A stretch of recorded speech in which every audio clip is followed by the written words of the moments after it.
প্রশ্ন হচ্ছে, জনগণ কি শুধু তার ভোটের অধিকারই প্রয়োগ করতে চায়, নাকি এই দেশ এবং এই সংবিধান এবং রাজনৈতিক দল যারা ক্ষমতা থাকে তাদের কাছে আরো অন্য কিছু চায়? দর্শক প্রান্তিক আলোচনায় আজকের বিষয় দেশের জনগণ। এই দেশের জনগণ এমন একটা জিনিস, ঠিক আলুর মতো।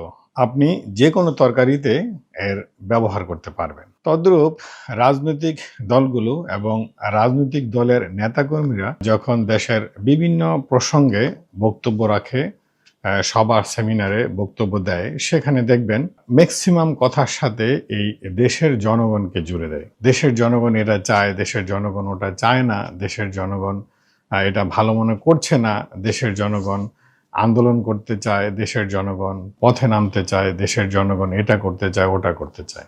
আসলে দেশের জনগণ চায় কি চায় না সেটা আপনি বুঝবেন কিভাবে?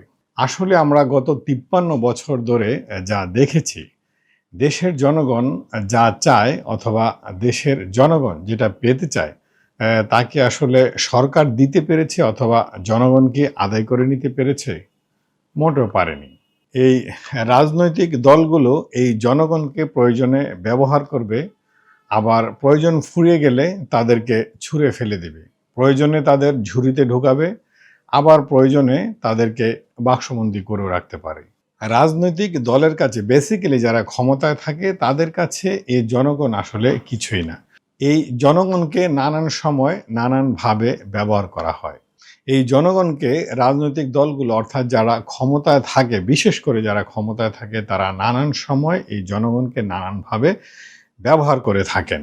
এবার আসা যাক জনগণ আসলে কি চায়। বিএনপি সহ নানান সমমনা দলগুলো এই মুহূর্তে নির্বাচনের একটা রোডম্যাপ চাচ্ছে বর্তমান অন্তর্বর্তীকালীন সরকারের কাছে, এবং বারবার তারা জনগণের দোহাই দিচ্ছে, জনগণ নির্বাচন চায়, জনগণ তাদের ভোটাধিকার প্রয়োগ করতে চায়। যেমন গত 15 বছর ধরে শেখ হাসিনা যেটা বলতো যে জনগণের ভোটের অধিকার রক্ষার জন্য উনি আন্দোলন করে গেছেন, যাচ্ছেন, এবং ভবিষ্যতে উনি আন্দোলন করে যাবেন, এমনটা বলতে আমরা শুনেছি বারংবার। তো বর্তমানেও সেই একই পন্থায় একই কথা আমরা শুনতে পাচ্ছি বিভিন্ন দলের কাছ থেকে, যে জনগণ ভোট দিতে চায়, জনগণ তার ভোটাধিকার ফিরে পেতে চায়। ঘটনা সত্য, আসলে জনগণ তার ভোটের অধিকার ফেরত চায়, ভোট দিতে চায়, ভোট দিয়ে তার পছন্দের নেতাকে সংসদে পাঠাতে চায় দেশ পরিচালনা করার জন্য। প্রশ্ন হচ্ছে, জনগণ কি শুধু তার ভোটের অধিকারই প্রয়োগ করতে চায়, নাকি এই দেশ এবং এই সংবিধান এবং রাজনৈতিক দল যারা ক্ষমতা থাকে তাদের কাছে আরো অন্য কিছু চায়, যে জিনিসগুলো তাদের দৈনন্দিন জীবনে, সমাজে এবং তাদের চলার পথে প্রতি মুহূর্তে প্রয়োজন হয়, তাও তো চায়। তো আমরা রাজনৈতিক দলগুলো সেই চাওয়ার ব্যাপারে কি কখনো আমরা বলি যে জনগণ এই ভোটাধিকার ছাড়াও আরো এই জিনিসগুলো চায়? সেই জিনিসগুলো আমরা নিশ্চিত করতে পেরেছি কিনা, পারছি কিনা? জনগণ যেমন ভোটাধিকার চায়, ভোটের অধিকার প্রয়োগ করতে চায়, তেমনি জনগণ আরো অনেক কিছু চায়। যেমন ধরুন, বাংলাদেশে জন্ম নিবন্ধন প্রথা এবং জন্ম নিবন্ধন রেজিস্ট্রেশন চালু হওয়ার পর থেকে 100% কি এটা বলা যাবে যে দেশের জনগণ কোনো টাকা পয়সা ছাড়া তার জন্ম নিবন্ধন পেয়ে থাকে? হতে পারে দুই একটা উপজেলায়, দুই চারটে উপজেলায় পেতেও পারে। আমরা তো নিজেরাও এ ব্যাপারে ভুক্তভোগী, এবং নানান মানুষজন আমাদের কাছে নানান সময় অভিযোগ করে থাকে যে একটি জন্ম নিবন্ধন করতে গেলে তার জন্য তাকে নানান পরিমাণে একটি টাকা প্রদান করতে হয়। আবার ধরুন কারো জন্ম নিবন্ধনে কিছু ভুল ত্রুটি রয়েছে। আবার ধরুন কারো নামের কোনো বর্ণতে ভুল আছে, অথবা বাবার নামের অথবা মায়ের নামের বর্ণতে ভুল আছে। সেই বর্ণ সংশোধন করতে গেলেও কি সে টাকা ছাড়া পারছে?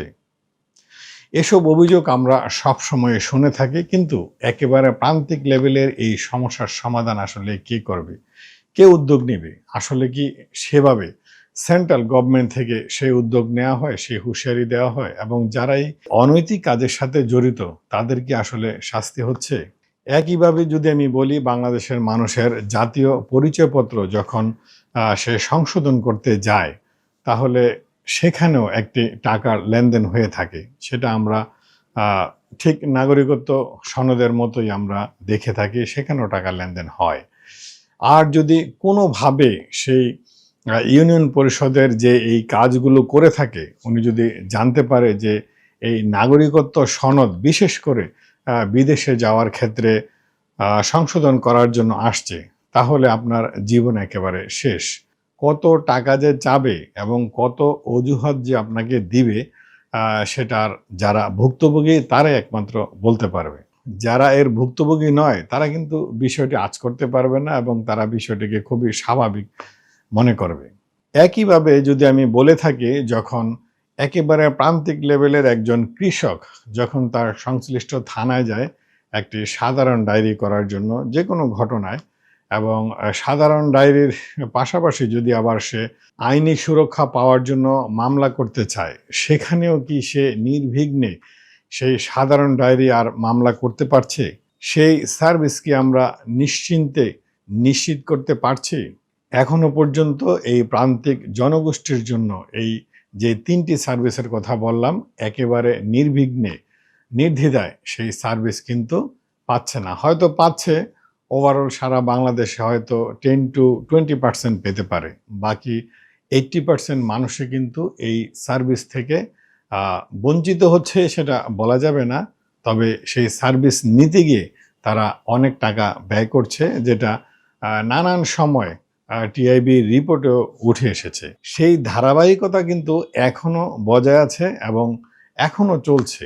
তো জনগণের কথা হচ্ছে, শুধু আমরা ভোটের অধিকার প্রয়োগ করলাম, আমরা যে রাষ্ট্র থেকে যে সার্ভিস, রাষ্ট্র থেকে যে সুবিধা, নাগরিক সুবিধা পাওয়ার কথা, সেটা আমরা পেলাম না, তাহলে এই বারবার ভোট প্রয়োগ করে, ভোটের অধিকার প্রয়োগ করে আসলে আমাদের লাভটা কি হচ্ছে?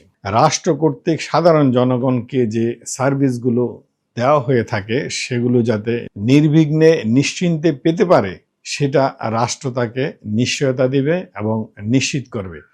তবেই তার ভোটাধিকার অথবা ভোটের অধিকার প্রয়োগ করে তার নেতাকে যখন সংসদে পাঠাবে, সেটার সুফল আসলে উনি পাবে। জনগণের ভোটাধিকারের নিশ্চয়তা যেমন রাজনৈতিক দলগুলো চায়, তার পাশাপাশি এই প্রান্তিক জনগোষ্ঠীর যে ন্যূনতম কিছু সেবা পেতে হয় রাষ্ট্র থেকে, সেই সেবাও যাতে নিশ্চিত করা যায় এবং সেই সেবাও যাতে এসব প্রান্তিক জনগোষ্ঠীকে নির্বিঘ্নে দেওয়া যায়, সেই চিন্তাও করতে হবে এখন থেকে। প্রান্তিক আলোচনা আজ এ পর্যন্তই। ভিডিও ভালো লাগলে সামাজিক কর্মকাণ্ড যেমন লাইক, শেয়ার, কমেন্ট করা যেতেই পারে। ভালো থাকবেন।